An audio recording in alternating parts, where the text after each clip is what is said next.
दिल्ली बॉम्बे बैठी की पलायने बात कनु छे। अबे तुम्हें ते हंसाणो छे कि रुवाणो छे। देखो जी, संस्कृति को मैं अपनी माँ मानता हूँ। और कोई भी आदमी चाहता है कि अपनी माँ को आप अपने ही पहाड़ी परिवेश में देखोगे तो अच्छा लगेगा। साथियों नमस्कार। जैसे कि आप देख रहे हो कि हिमालय प्लस लगातार चर्चा पौड़ी के विषय पर बात कर रहा है और आज मेरे साथ हैं पौड़ी से संस्कृति कर्मी और लोक गायक श्री अनिल विश जी। स्वागत है अनिल विश जी आपका। धन्यवाद। विश जी बहुत लंबे समय से संस्कृति के क्षेत्र से जुड़े हुए हैं और बात करें पौड़ी की तो संस्कृति नगरी पौड़ी को कहा जाता है। बड़े बड़े गायक कलाकार बड़े बड़े जो इस देश को इस भूमि ने दिए हैं, लेकिन अगर संस्कृति के क्षेत्र में देखें तो पौड़ी का कितना विकास हुआ है। पहले तो मैं हिमालय प्लस का बहुत बहुत धन्यवाद दूंगा, जो आए दिन मैं लगातार देखता हूँ कि पौड़ी के जड़ से जुड़ी हुई जो वर्क कर रहा है, जो कार्य कर रहा है, वो हिमालयन प्लस चैनल कर रहा है। मैं पूरी टीम को बहुत बहुत बधाई देता हूँ। प्रमोद जी, आपने बोला कि पौड़ी के हिसाब से मैं संस्कृति कर्मी हूँ, तो संस्कृति की ही बात ज्यादा बोलूंगा मैं, क्योंकि विकास के कार्य अन्य लोग अब काफी बोल चुके हैं। लेकिन संस्कृति मैं बचपन से ही ये देखता आया हूँ पौड़ी में कि संस्कृति नगरी दो ही हुआ करती थी उत्तराखंड में, पौड़ी या फिर अल्मोड़ा को संस्कृति नगरी के नाम से जाना जाता था। लेकिन अल्मोड़ा तो अभी भी काफी संस्कृति के क्षेत्र में बहुत आगे बढ़ गया, लेकिन हमारा पौड़ी जो है विकास में तो जो कुछ हाल होंगे, संस्कृति के नाम पे भी बहुत पिछड़ गया है। पहले मैं देखता था आए दिन इतने कार्यक्रम, इतने शो यहाँ हुआ करते थे कि हमें समय नहीं मिलता था कि कब किसको अटेंड करें, किसको छोड़ें और कहाँ पे अपनी उपस्थिति दर्ज करें। ये बड़ा हमें कंफ्यूजन होता था। आज हमें ये लगता है कि कोई तो वो हो जो यहाँ कुछ कार्यक्रम आयोजित करे, संस्कृति के नाम पे कुछ बात करे, और जो हमारी लुप्त होती संस्कृति है उसको उठाने के लिए कोई कार्यशालाएं, कोई सांस्कृतिक कार्यक्रम, कोई थिएटर, अन्य कोई वाद विवाद की जो कार्यक्रम हो पहले हुआ करते थे, अब सब बंद हो गए हैं। तो मेरा मानना यह है कि पलायन ही शायद मैं कहूंगा कि बड़े बड़े महानगरों का जो मोह लोगों को नहीं छोड़ रहा है, वो भी इसके पीछे काफी बड़ा कारण बना है। लेकिन मैं एक आपके चैनल से कहना चाहता हूँ कि संस्कृति जो हमारी उठी थी वो यहीं की थी ना, यहीं से उठाया था ना।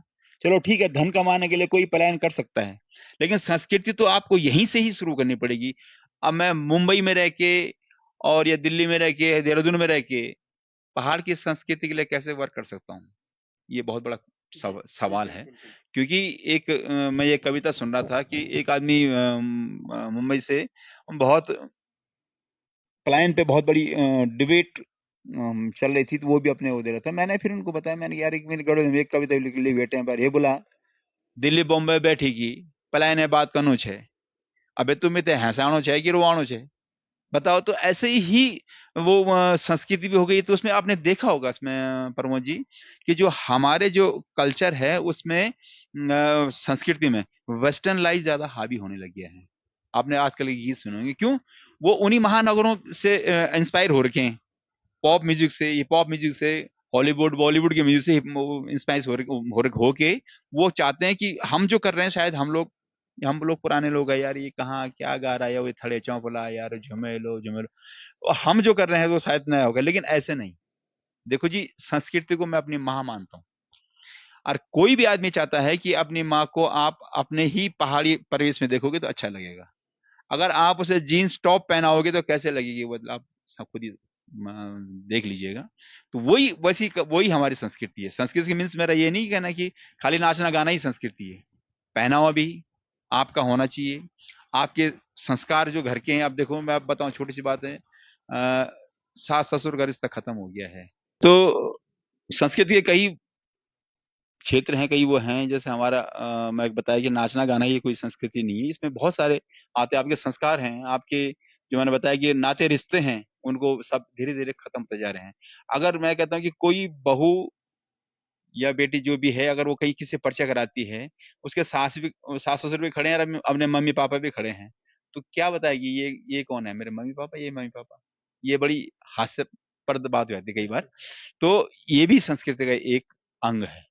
दूसरी रही बात, जैसे मैं बताऊं कि जैसे एक छोटे से उद्योग में हमारे जो पारंपरिक, जो हमारे जो पुरखों ने, जो पूर्वजों ने हमें सौगात दी है, जैसे मैं सिंगर हूँ, गाने में जो उसकी विदाएं हैं, नृत्य की विदाएं हैं, जो हमें सौगात दी है, हम उन्हें समेट नहीं पा रहे हैं, उनको संवार नहीं पा रहे हैं, क्योंकि हमें हमें वो ये लगता है कि यार ये बहुत ही हल्का फुल्का वो है, संगीत है, हम तो हाई फाई संगीत गाते हैं, हाई फाई गाने गाते हैं। ऐसा नहीं, मैं कहता हूँ कि ठीक है, आप हाई फाई भी गाइए, हमें उसमें कोई ऐतराज नहीं, किसी कोई गुरेज नहीं है। आप हिप हॉप गाइए और हॉलीवुड इंग्लिश सॉन्ग गाइए और हिंदी सॉन्ग गाइए, लेकिन अपने पहाड़ का जो कल्चर है उसको भी साथ लेके चलोगे, तो मैं समझता हूँ कि आपको, आपकी जो आइडेंटिटी है वही आपकी आइडेंटिटी। जैसे मैं एक छोटा उदाहरण दूं, पंजाब का जो भांगड़ा है पूरे वर्ल्ड में बोलता है। कहीं भी पंजाब भी ढोल बजेगा या पंजाबी बजेगा तो पता पता चलाता है कि यहाँ पे पंजाबी समाज रहता है। या कहीं भी महाराष्ट्र का होगा तो महाराष्ट्र का जो लावणी बजेगी तो पता चलता है ये महाराष्ट्र, महाराष्ट्र उनके, उनकी आइडेंटिटी वही है। बताने की जरूरत नहीं किसी को कि मैं उत्तराखंड से हूँ या मैं असम से हूँ या बंगाल से हूँ। सबकी अपना अपना फोक जो है वो उनकी आइडेंटिटी अपने आप बता देता है कि ये फलां समाज के लोग हैं, फलां लोग हैं।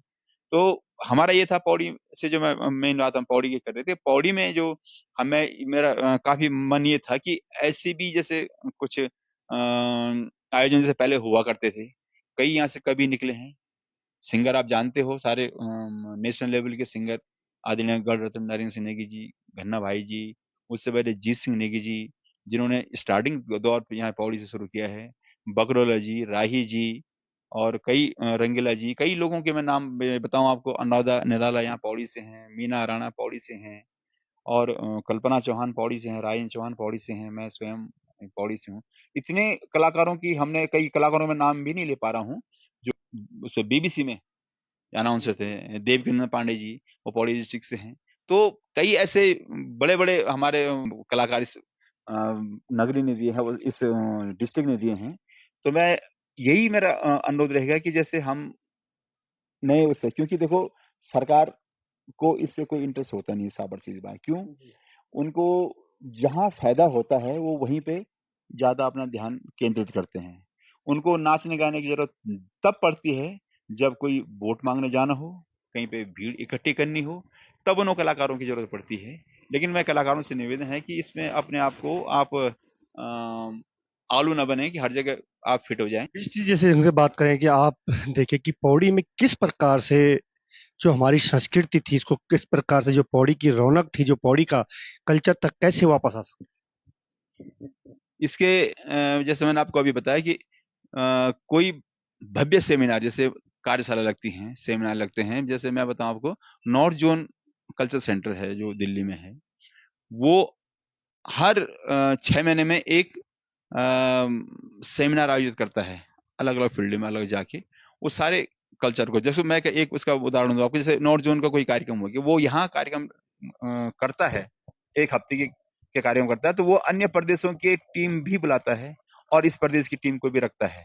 वो खाली कल्चरल से होता है उसका मतलब ये हॉलीवुड बॉलीवुड के जो चमचमाती हुई वो है शोबाजी, उस पे उनका कोई वो नहीं है। वो जड़ पे जाते हैं, जड़ पे जाके काम करते हैं। नॉर्थ जोन ये वो जो उत्तर मध्य क्षेत्र जो है भारत सरकार का, तो वो अगर, मैं उनसे भी एक आपके चैनल से रिक्वेस्ट करूंगा कि ऐसी कार्यशाला वो एक बार यहाँ पौड़ी में कराएं, ताकि यहाँ की विलुप्त होती हुई जो संस्कृति जो है धीरे धीरे जो विलुप्त हो रही है वो भी उभर के सामने आए, और जो नए कलाकार हैं उनको भी फोक, मेन है हमारा फोक से, संस्कृत के मतलब ये फोक के समझने का हमें मतलब मिले कि कैसा दूसरे को भी, देखो ये नहीं कि हम अपनी अपनी सुना रहे हैं, देखो वो क्या करते हैं कि 8-10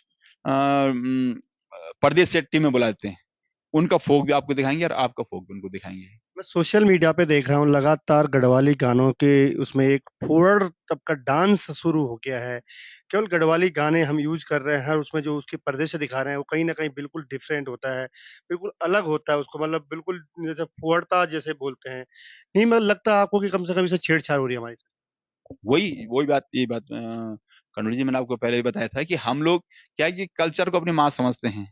अब माँ को आप किस कपड़ों में देखना चाहते हो, कि कैसे हमारे माँ जीन्स टॉप में सही रहेगी, या हमारा जो गद्देदार धोती है, आंगड़ी है, घाघरी चोली है, पिछोड़े हैं, इनमें सही लगेगी। ये अब उनका निर्णय है, ये क्योंकि अब मैंने बोला कि वो लोग बाहर बैठ के यहाँ के कल्चर को लेकर काम करने हैं, और आदि अधूरा ज्ञान लेके, मेन बात इसमें ये भी आती, आधा अधूरा ज्ञान लेके, और तुम सोचते हो कि हमने ये किया, शायद हमने कुछ नया कर दिया है। भाई नया क्या करोगे?